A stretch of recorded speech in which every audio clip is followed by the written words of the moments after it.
Olá pessoal, tudo bom? Sou Marcelo Menezes, instrutor aqui do curso de Liderança Inclusiva. Nós já estivemos junto numa primeira parte desse curso e hoje no segundo módulo a gente vai conversar um pouquinho sobre o que depende de nós. Mas antes disso, quero trazer uma dica de livro, um livro da Neuza Santos Souza. Esse livro ele chama Tornar-se Negro e daqui para frente eu sempre vou trazer um trechinho desse livro para que a gente possa aprofundar também um pouco de conhecimento e ter uma bagagem aí também de leituras significativas, tá? Em determinado trecho, a Neuza fala que nós não nascemos negros, a gente se torna negro à medida em que compreendemos as forças históricas que nos racionalizam e nos desumanizam. Acho que é um trecho importante para que a gente possa pensar um pouco da nossa atuação, considerando o tema que a gente vai trabalhar hoje, que é o que depende de nós, tá? Mas antes, quero retomar com vocês o nosso ponto de partida. O que a gente já fez? A gente olhou para algumas experiências interessantes disponíveis para servidores públicos, para aqueles que querem aprofundar um pouco de conhecimentos, sejam eles cursos, programas, algumas dicas de site, algumas coisas que vocês conseguem aí facilmente pesquisar. E agora, o que depende de nós, né? Então essa é uma pergunta importante. Afinal, como que a gente analisa todas essas opções que estão disponíveis e entende quais delas se encaixam melhor nas suas necessidades? Então hoje a gente vai fazer uma reflexão individual, olhando um pouco para algumas técnicas de identificação de caminhos possíveis a partir da sua própria jornada individual, tá? Um primeiro ponto eu quero trazer para você sobre o contexto onde vocês estão alocados, onde vocês trabalham, tá? E aí não é especificamente em Fortaleza, mas isso acontece em todo o território nacional. É comum que em alguns espaços públicos, sejam eles secretarias, departamentos, governos, a gente ser alçado para determinadas funções que não necessariamente correspondem às qualificações, né? Ou com você ou com algum colega de trabalho. E aí fica a minha primeira pergunta: isso já aconteceu contigo? Já te foi colocado alguma demanda que você não se sentia confortável de fazer? Ou você já teve aquele sentimento de não evoluir dentro das suas funções? E uma outra pergunta, né? Você já teve que trabalhar com pessoas dentro da sua equipe que não pactuam das mesmas ideias, ou que não gostam de estar ali, que estão desalinhados com a demanda? Então, o que eu quero dizer é que algumas dessas ações, algumas dessas decisões estão no nosso alcance, a gente consegue ali modificar, interagir, mas algumas outras não. E nesses casos de coisas que estão sob a sua responsabilidade, que você consegue, que são tangíveis, que você consegue mudar, eu quero trazer algumas dicas que, no meu entendimento, elas são valiosas.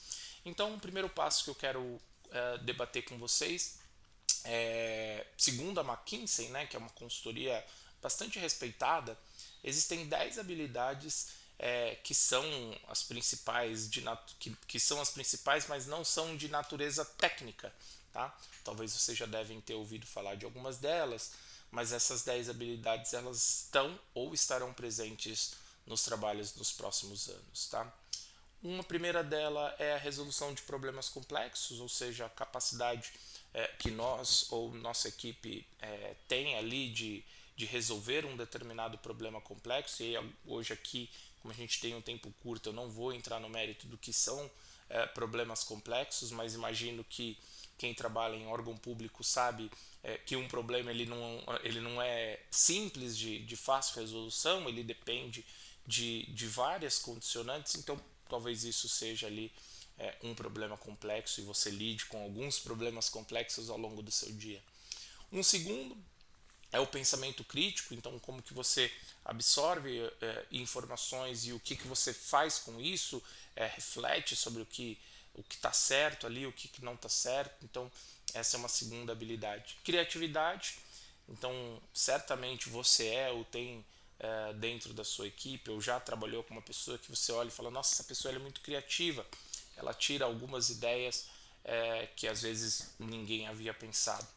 Gestão de pessoas também é uma habilidade bastante importante. Eu particularmente já tive líderes que estiveram à frente de alguns projetos que não necessariamente que eram chefes, mas que não necessariamente eram líderes. Então, gestão de pessoas, embora possa parecer algo trivial, né? Então, colocar uma pessoa à frente ali para ser a liderança não necessariamente faz com que ela tenha uma boa articulação com toda a equipe. E isso é uma habilidade, tá? Coordenação com outros, então quando você é posto ali para trabalhar em equipe, liderar junto com outras pessoas é uma habilidade importante. Inteligência emocional também é uma habilidade bastante presente e que cada vez mais ela estará aí nos nossos espaços de trabalho. Bom senso e tomadas de decisão, orientação para o serviço, então como que as pessoas também se comunicam melhor e conseguem transmitir aquilo que de fato é necessário. Negociação, então a negociação ela envolve também a parte de expor as suas necessidades, ouvir a outra parte, chegar ali num determinado consenso. Negociar é uma habilidade bastante importante. E finalmente, flexibilidade cognitiva, né? Acredito que existam outras habilidades, mas McKinsey separou ali 10 principais habilidades que estarão presentes na atuação de todo mundo, inclusive servidores públicos, tá? Então, olhando para essas habilidades, eu quero entender se você de fato domina todas elas ou algumas delas, né? Se você domina todas elas, parabéns, você é um servidor, um funcionário público muito bem preparado para os próximos anos que estão aí. Mas se você não domina todas elas, não tem problema. Há espaços, há formações para que vocês façam ali cursos, aprimorem algum tipo dessas habilidades, tá? Mas hoje, no tempo que nós temos, eu quero falar de uma habilidade específica que está ali, que era a última, que é flexibilidade cognitiva, né? Essa flexibilidade cognitiva é algo que de fato depende de nós, sobretudo pensando na interação que nós temos com as nossas equipes. Vocês que trabalham na administração pública, tenho certeza que vocês não trabalham necessariamente sozinhos.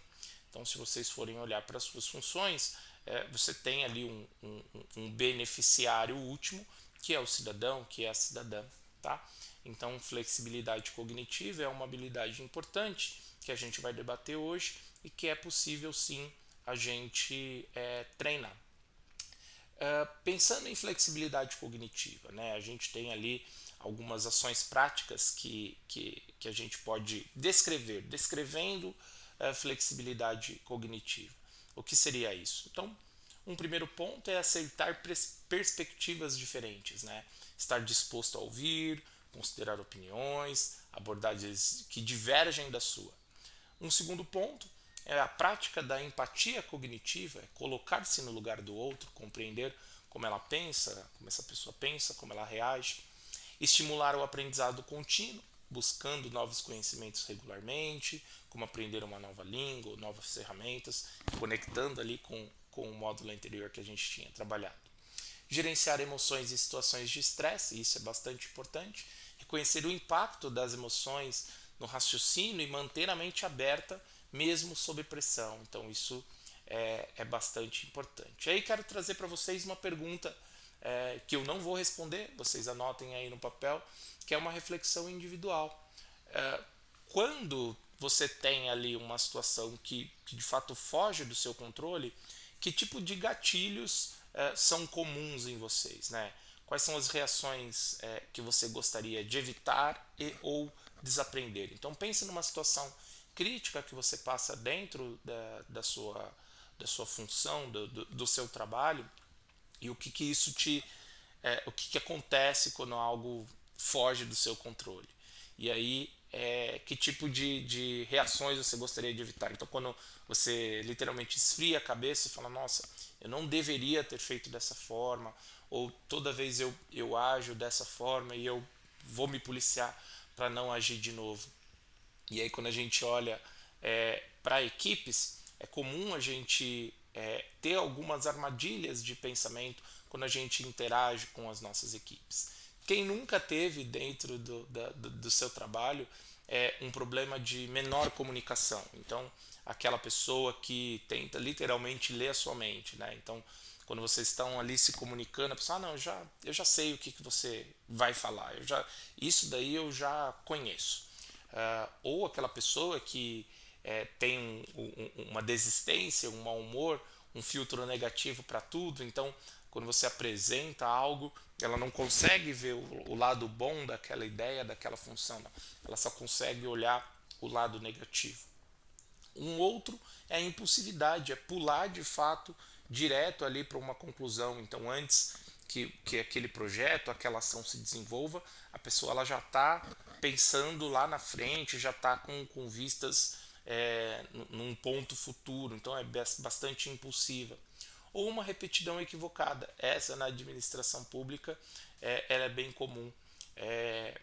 O que prejudica as relações são as pessoas que não conseguem caminhar para o mesmo ponto, ficam ali repetindo a mesma coisa, tá? E aí, pensando na pergunta que eu fiz com vocês, todos esses casos eles são armadilhas de pensamento. Impulsividade, menor comunicação, desistência e mau humor, repetidão equivocada. Então, todas essas situações elas estão presentes no dia a dia do trabalho e elas podem ser melhor trabalhadas. Então, o que eu trago aqui para vocês hoje é uma tabelinha que vai ajudar vocês a mapear essas ações, a mapear momentos em que você fugiu do seu controle, que tipo de armadilhas de pensamento você teve, para que você possa agir de uma forma diferente quando isso acontecer. Então essa tabelinha ela te ajuda a pensar dessa forma. Então a atividade é para que você descreva uma situação difícil que aconteceu com você no último mês, nos últimos meses ou neste ano, que você indique ali 2 ou 3 pensamentos automáticos que você teve nessa situação. Então, nossa, eu fiquei com muita raiva, eu tive ali um mau humor, ou enfim, eu fui bastante impulsivo. Que você tente identificar quais emoções e sentimentos negativos isso te provocou. Então, a própria raiva, ou a desistência, aquela incapacidade de você falar, não sou capaz de fazer isso, e quais armadilhas de pensamento você acabou caindo. Então, essa tabelinha ela te ajuda a mapear um pouco dessas ações para que elas não aconteçam de novo. E por que esse modelo ele pode ser importante, né? Então, quando você consegue aplicar esse modelo em diferentes situações, você vai de fato conhecer o seu modelo mental. Então, toda vez que uma pessoa ela fala, ela acaba denunciando o seu modelo mental, e é aí que você pode agir com menos raiva, com mais escuta, por exemplo. Então, você já conhece aquela pessoa da equipe que te gatilha aquela raiva diária, você fala, nossa, essa pessoa ela não consegue trabalhar em conjunto, toda vez que ela traz alguma informação eu fico tenso. Então, estudar essa pessoa, estudar esse momento, vai fazer com que você qualifique um pouco da sua atuação. E isso não é algo que ele é entregado para você durante a sua função, é algo que de fato depende da gente, tá?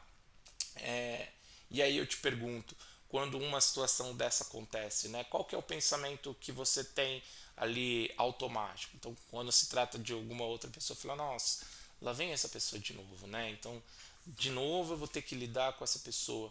Então, foi isso que provavelmente você teve ali uma emoção ruim, uma frustração, você pode ter tido um desprezo, uma raiva.